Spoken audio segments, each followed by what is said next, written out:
नमस्कार।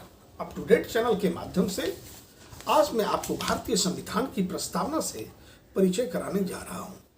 67वीं बीपीएससी हो या 68वीं बीपीएससी, दरोगा की परीक्षा हो, अन्य प्रतियोगिता की परीक्षा हो, वहां भारत की प्रस्तावना से अक्सर प्रश्न पूछे जाते हैं। आपको भारतीय प्रस्तावना के भिन्न भिन्न बिंदुओं से परिचय प्राप्त करना है ताकि कहीं से भी प्रश्न पूछा जाए तो आप लिख सकें। अब आप जानें, भारतीय संविधान की प्रस्तावना पंडित नेहरू, भारत के प्रथम प्रधानमंत्री जो की थे, के द्वारा प्रस्तुत प्रस्तावना उद्देश्य संकल्प कहिया में जो आदर्श प्रस्तुत किया गया है उन्हें ही संविधान की प्रस्तावना में शामिल कर लिया गया है। संविधान के 42वें संशोधन 1976 ईस्वी द्वारा यथा संशोधित यह प्रस्तावना इस प्रकार है। हम भारत के लोग, जब आप भारत की प्रस्तावना को पढ़ेंगे, अध्ययन करेंगे तो आप पाएंगे कि इसका आरंभ जो है वह इस प्रकार से है।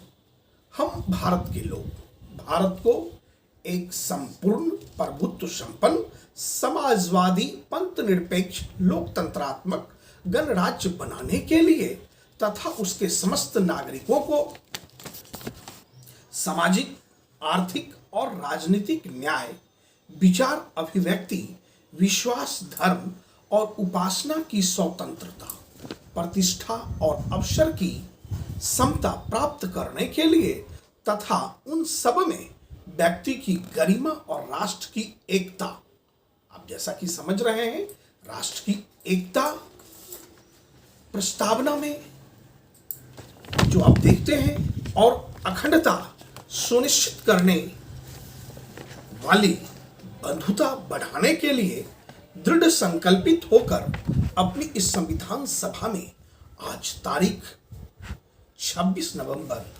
1949 ईस्वी मिति संवत मार्गशीर्ष शुक्ल सप्तमी संवत 2006 विक्रमी को एतद द्वारा इस संविधान को अंगीकृत, अधिनियमित और आत्मर्पित करते हैं। इस तरह के शब्दों, वाक्यांशों से सजा सुसज्जित भारत की प्रस्तावना को जब हम पढ़ते हैं, हम देखते हैं तो हमें ऐसा लगता है कि यह प्रस्तावना विश्व के उन संविधान की सार का उल्लेख करता है जो कि अपने आप में विविधताओं को लिए हुए, अनेकताओं को लिए हुए एकता में एक सूत्र बंधने का काम करता है।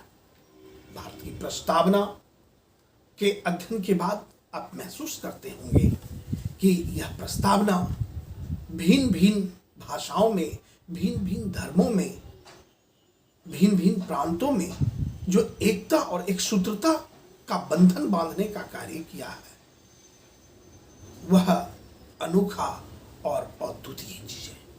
छात्रों, आपको संविधान की प्रस्तावना को याद रखना है ताकि यहां से बनने वाले प्रश्नों को आप बेहतर से बेहतर बना सकें, लिख सकें। इन्हीं शब्दों के साथ जय हिंद, जय भारत।